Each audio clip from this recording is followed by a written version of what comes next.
Partnered by Times Influence.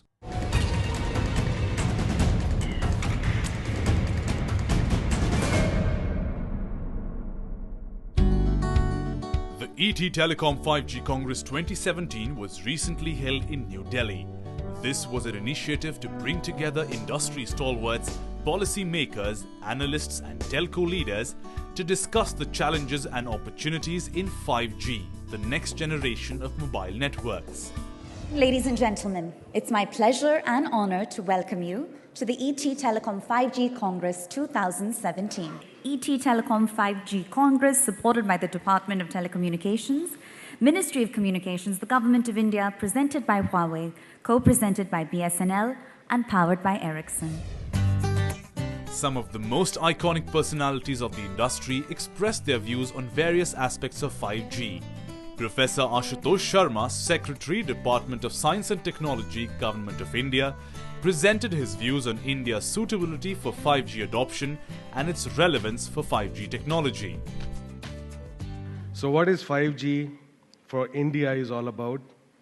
Clearly, well, it's about affordable, reliable, very fast communications. And one can look at 5G and see what it's going to bring to the table. It's going to bring to the table great things, especially in terms of intelligent machines. So it's the machine-to-machine communication, device-to-device communication, because people-to-people communication would reach saturation very fast. Also, the machine-to-person communication would reach saturation. And that has to do with the capacity of brain to handle data, to make sense out of it, to make decisions based on large amount of data. But machines don't have that limitations, especially when you have a whole lot of compute power. So the point is that our new clients, of course for 5G, but beyond, you are even looking at 50 years down the road, or even turn of the next century, the clients for communication would not be people. It would be machines. It would be devices. Thank you very much. Thank you for having me here. I'm privileged to be here, and it's my pleasure. 5G spectrum for India. The key in spectrum allocations in India is to have the larger the bandwidth. When you think about it, GSM had 200 kilobits, UMTS had 5 megahertz, LTE had 20 megahertz, and anything 100 megahertz and higher should be the norm of 5G. And when you think about it, 3.3 to 4.2 gigahertz is what I'm recommending in the 3.5 gig ecosystem. In the 5G standardization status, the most important thing is the 5G commercial readiness is expected in early 2020. And we just need to be, as in India, we don't need to be laggards. We need to be creating IPR, and we need to be ahead of the game in the standardization body, so that when 5G standards come up, we are not chasing those standards, trying to retrofit India's needs after the standards have been delivered. We need to be ahead of the game so that we can drive some of those IPRs and drive some of those standards and be a leader in that game. Thank you, folks. Thank you very much for having me. May I please invite on stage Mr. Emmanuel Alves. Ladies and gentlemen, so it's my great pleasure to be here. First of all, if we look at 5G today, it's like we are writing a book, special book, a digital book. And in this book today, we are at the beginning. We're like in chapter 1 of the book. We have everything to do. We have every chapter to write. India will be one of these chapters. If you see today, the fixed broadband in India is around 17 million connections at the current stage, okay? We expect that in the next few years, from let's say today to 2025, there will be around the world around 350 million connections that will be broadband connection via wireless networks. 5G will be part of it. On the other side, in the past 1 year and a half, if you see your country here in India, guess how was the increase on mobile data traffic? Was in the range of 10 times. You have increased in 18 months 10 times the traffic, the daily data traffic on wireless network. It will not stop. It's still going on. It is our forecast that's showing as well quite some significant increase. 5G can play a significant role here to accommodate this data traffic increase. And I wish India on your chapter for 5G to be successful, to be powerful, and to be bright. Thank you. Ladies and gentlemen, we are at the verge of another revolution, which will be a significant transformation. The 5G, or the fifth generation of mobile network communication technology, as we set out to connect every single citizen of this country and bridge the urban-rural divide, India will truly meet Bharat and embrace it, learn from it, and grow together. In order to steer 5G India 2020, a high-level forum under the chairmanship of Secretary T has been constituted.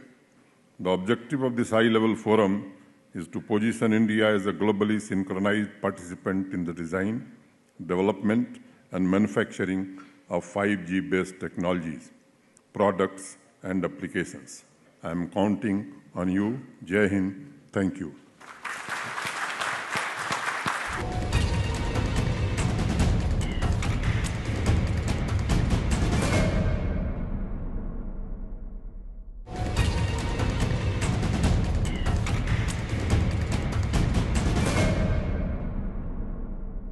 Our first panel of the day will discuss the associated challenges and opportunities, along with the business case behind 5G.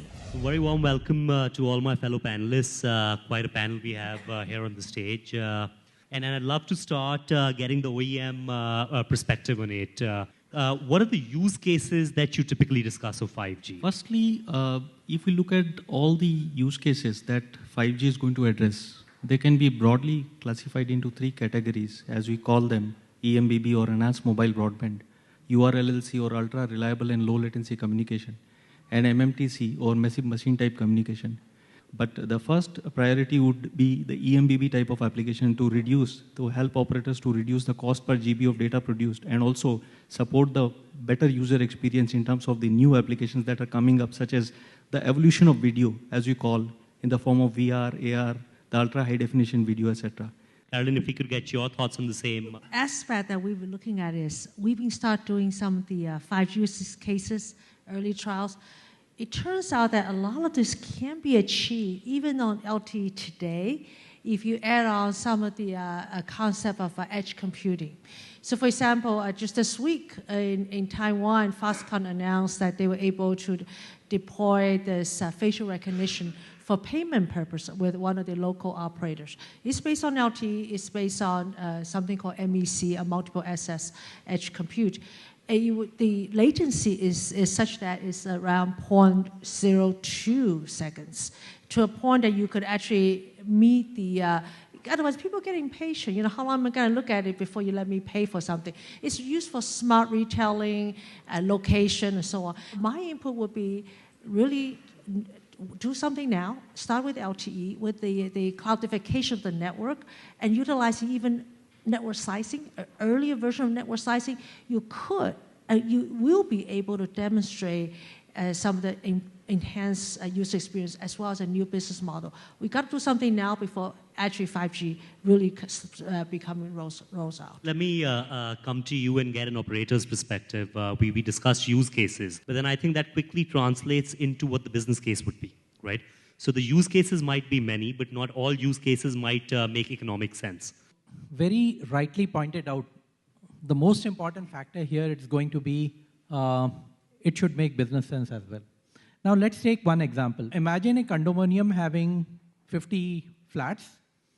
Now out of those, 40 of them, because it's not a wired condominium, 40 of them are using either Wi-Fi or some kind of Wi-Fi devices in order to power their day-to-day needs.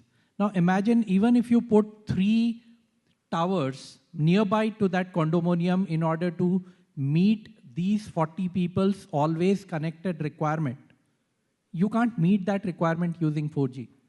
It very simply translates that this is what Radhe called as the concurrency problem, 40 people simultaneously always on, and the amount of bandwidth that each one of them needs at any given point of time. So I see there are use cases which are looking at scenarios of robots doing surgery, I don't think that's a far-off thing. Sure. Automated car, it's a far-off thing. I mean, we can't even drive with a human being inside in Delhi. So thinking about automated cars and other things could be a far-fetched thing from an Indian context. But there are cases like this which I feel are a reality and are likely to happen. Okay, great. Moving on. I wanted to get your quick perspective on how the standards development is going about with regards to 5G. We've heard this morning, actually, quite a lot of positive signs that everything is progressing.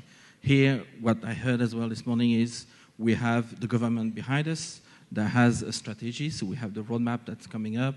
We've got the National Frequency Allocation Table. We've got this forum that has been created to think about it. So we have all the key, I would say, vehicles in place to actually drive forward what we want here in India for 5G.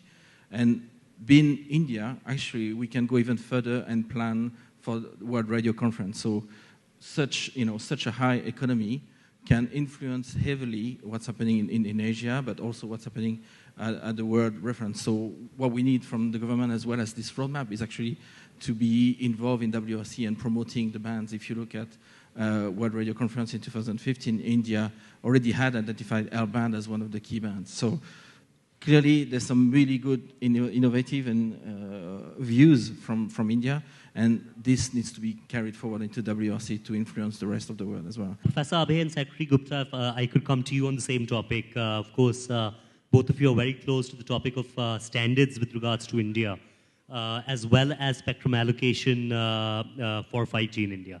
So, Professor, if we could get your thoughts first, and Secretary Gupta, if we could come to you next, please. I will just like to point out that it is not only the reduction of the cost and high speed of the provision of the data, but we should not forget that this is providing a forum or other platform to connect and encourage machine-to-machine communication. Now, we see a lot of scope in machine-to-machine communication as well, because this platform will start functioning as a basic platform, and then Ingenuity will take over to bring lot many services which we are not able to even foresee as of today to develop and ride on this 5G platform. Now, coming to the allocation of the spectrum, as you all aware that TRI has given a recommendation where we have very clearly classified to provide the spectrum below 1 gigahertz, also a spectrum between 1 to 6 gigahertz, and allocate the spectrum above 6 gigahertz band. And I can assure you that there will be no breadth of a spectrum, as Honorable Minister has pointed out, for a rollout of the 5G services. Thank you. We could get your thoughts as well, please, on the matter. I just want to give a different perspective. We really see the 5G as the major enabler for enabling the broadband connectivity in India, particularly, taking to the rural India, which the government of India has been saying. Because in India, the primary telephone for most people was a cell phone, the primary broadband will be enabled through the wireless communications only. And that is where I think it is of course we can talk of EMBB, URLC, and machine-type communications and augmented reality and artificial intelligence and robotics. But the fact will remain that in the next 5 years, the primary broadband, the fixed primary access will be given through these broadband communications. This time, for example, for the first time, India introduced a new test configurations in IMT 2020, which is called Low Mobility Large Cell Scenario, the LMLC, which has now become a part of one test configurations of the rural EMBB. Now, these are some of the requirements which really need to get reflected into the 5G requirements in order to enable the primary broadband connectivity. I think with that, we'll probably close this panel out. A big thank you to all the panelists.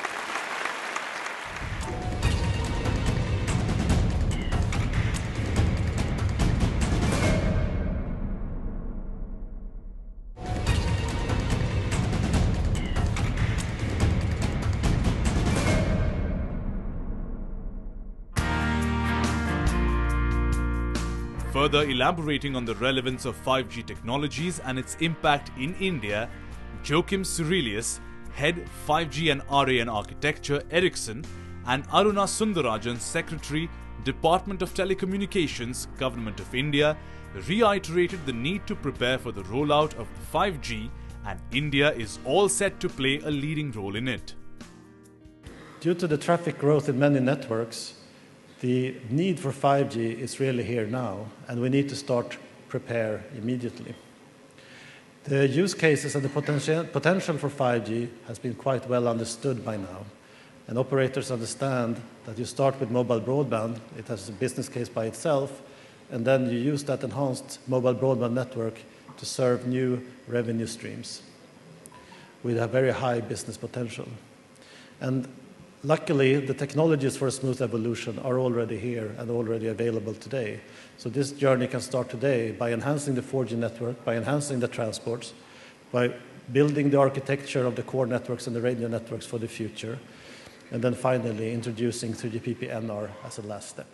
We may not be at a leadership level in terms of all the technologies, but I certainly do believe that in terms of usage of 5G and in terms of developing the use cases for 5G, I do believe that we have an opportunity to be a leader. And let me end by affirming that with this coalition in place, this partnership between the government, the academia, the industry, and the startups, we do believe that the roadmap for 5G commences right here and right now.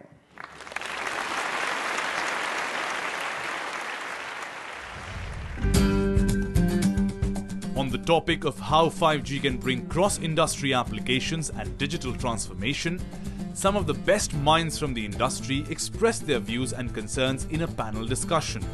Here is a special anecdote by R.K. Mittal, Director Consumer Mobility, BSNL. Present day environment, we talk of IoT or we talk of M2M. We don't talk about, you see, massive kind of things, whether it is massive machine communication, whether it is critical machine communication, whether we talk of augmented reality, whether we talk of virtual reality, real massive broadband experience. So all these things comes with 5G. That means the key role of the infrastructure comes into place, where BSNL has a big strength. We have about 65,000 towers, and all these towers, we have the optical fiber in that. As far as optical fiber presence is concerned, in every nook and corner of this country, we have about 8 lakh root kilometers of fiber laid. Similarly, in the ambitious government project of the No-Fund BharatNet, we have laid fiber up to 1 lakh gram panchayats, and in the next phase, we are in a process of laying to another 1 lakh gram panchayats. So with that kind of strength in the backbone what we have, I think we feel that bandwidth, which is the basic necessity for 5G, and BSNL is already in that position. Finally, the gala event was concluded with a panel discussion where a stellar lineup of industry stalwarts came together to discuss and deliberate on the theme of robust infrastructure key to 5G success.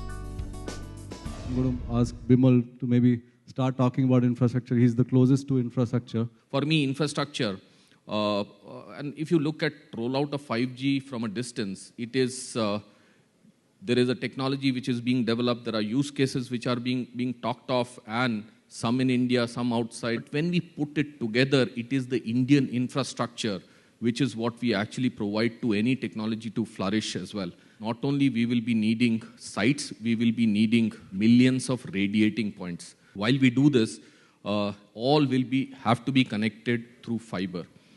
With 15% to 20% to 25% connected sites, I don't think we will reach there. I don't think the targets which we are talking about, rollout of seamless 5G, will be met. Maybe I'll just bring in Udit. Udit, you wanted to talk about what is an alternate to a tower to get onto 5G, right?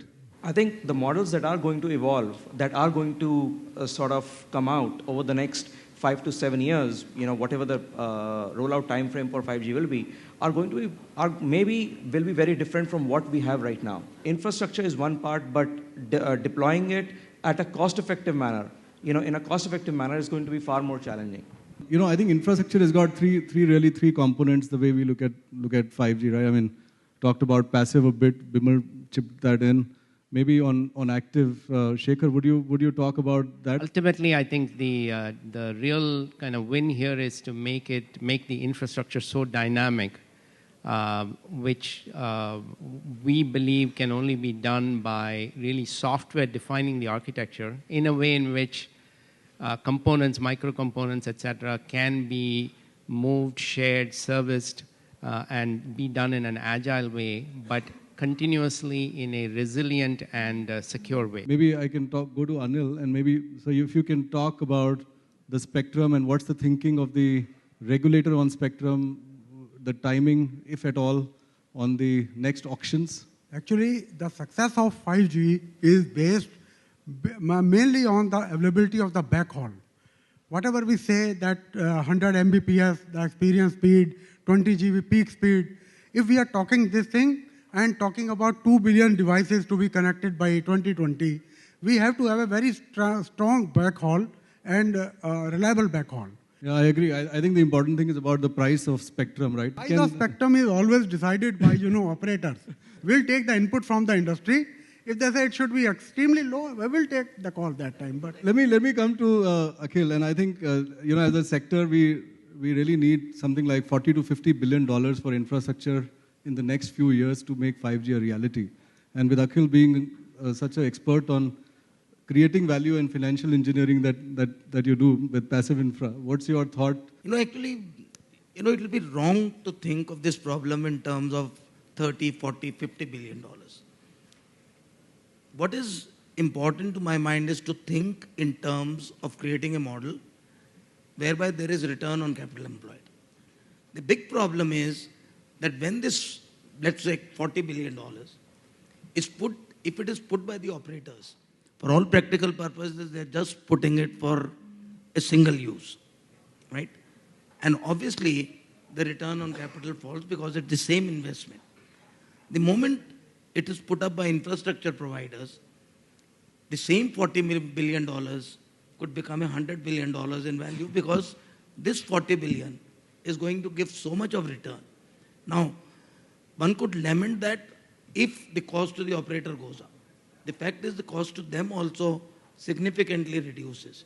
And that is the power of sharing the infrastructure and sweating an asset which you have created out. Therefore, my feeling is there is absolutely no choice. This infrastructure has got to be a common infrastructure.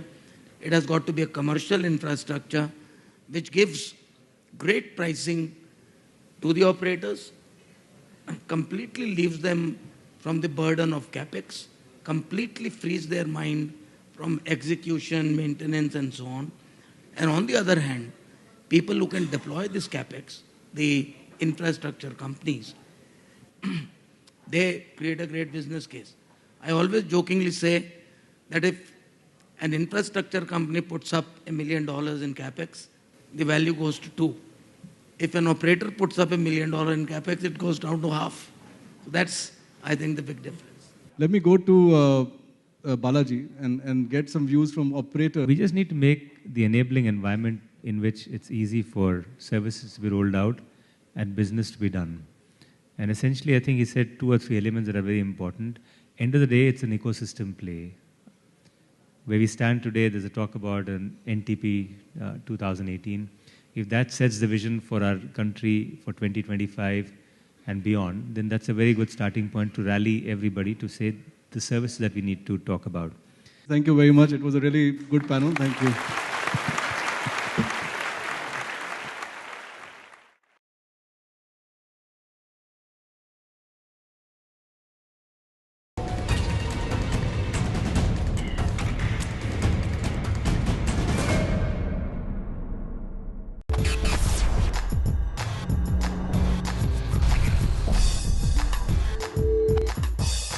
Partnered by Times Influence.